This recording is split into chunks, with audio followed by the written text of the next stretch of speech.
Herkese selamlar, sevgiler. Kanalıma ve mutfağıma hoş geldiniz. Bugünkü tarifim sodalı kek.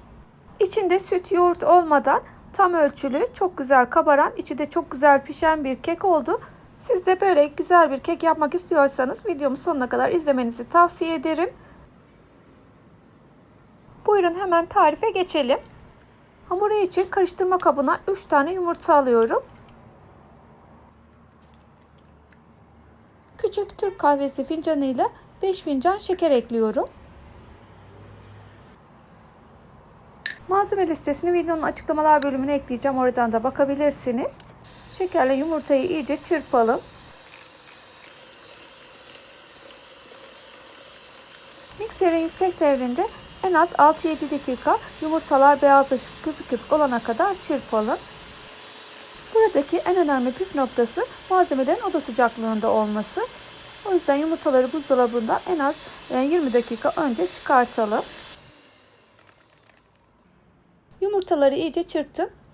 Yine küçük fincan ile 2,5 fincan sıvı yağ ekliyorum. Bu kekte dediğim gibi süt ya da yoğurt yok. Onun yerine bir şişe maden suyu ekliyorum.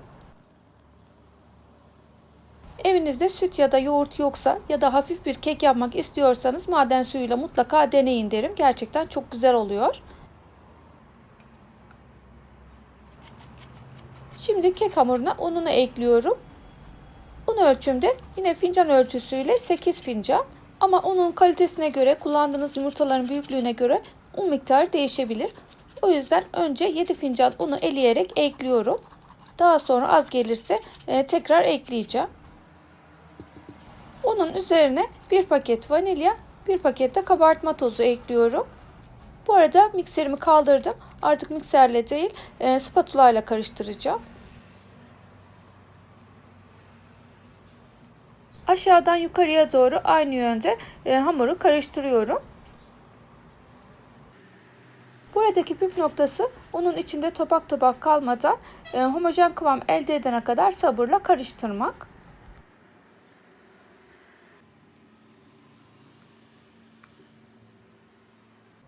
Kek hamurunu biraz karıştırdıktan sonra kıvamına bakıyorum.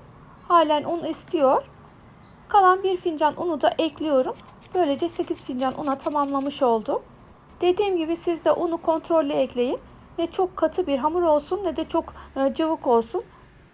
Eğer tamamen kakaolu bir kek yapmak istiyorsanız da 3 yemek kaşığı kakao ekleyip o miktarını da azaltın. 1 fincan eksik dökebilirsiniz. Ben şöyle karıştırdıktan sonra kıvamını da göstereyim.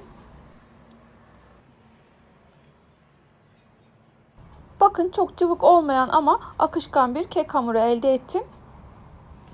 Şimdi kalıbımı yağlayacağım. 1 tatlı kaşığı kadar tereyağla yağlayacağım. Burası o kadar sıcak ki yağı koyar koymaz erimeye başladı bile. Gerçekten sıcakta çekim yapmakta çok zor oluyor. Lütfen siz de verilen emek için videoma beğeni yapıp yorum yazarsanız çok sevinirim. Yoruma kalp ya da nokta dahi koyarsanız sizin de videomu izlediğinizi anlarım. Kalıbın her yerini tereyağı ile yağladım. 24 santim çapında bir kalıp kullandım. Kek hamurunu kalıba döküyorum.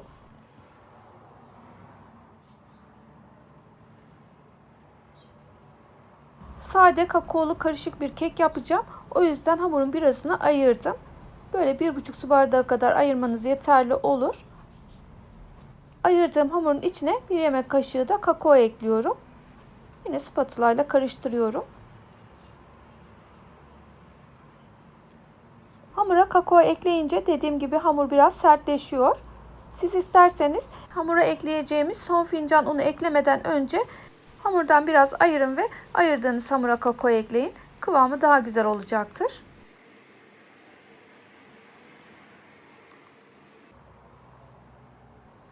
Kakaolu hamuru da kek kalıbına dökelim.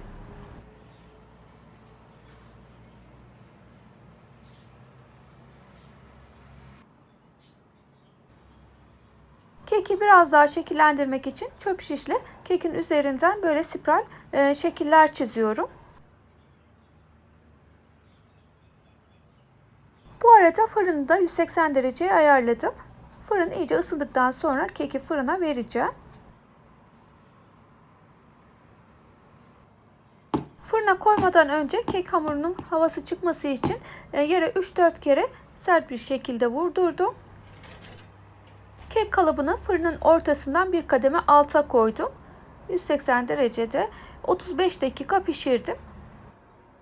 35 dakika sonra bakın kekim kabardı. Kenarları kızarmaya başladı. 35 dakika sonra fırının ayarını 180'den 150 dereceye getirdim. 5 dakikada 150 derecede kaldı.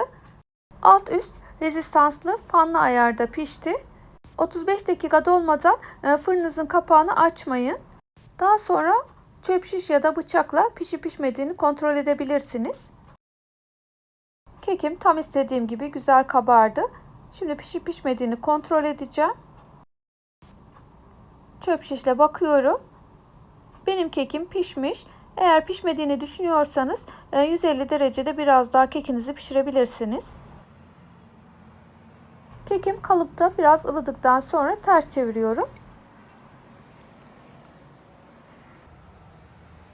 Çok güzel görünüyor. Mis gibi de koktu. Tam ölçülü, hafif, çok güzel bir tarif. Gönül rahatlığıyla deneyebilirsiniz. Kekimi dilimleyip içini de göstereyim.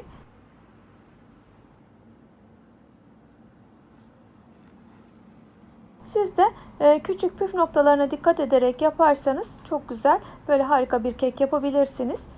İçi de hamurlaşmadan çok güzel pişti.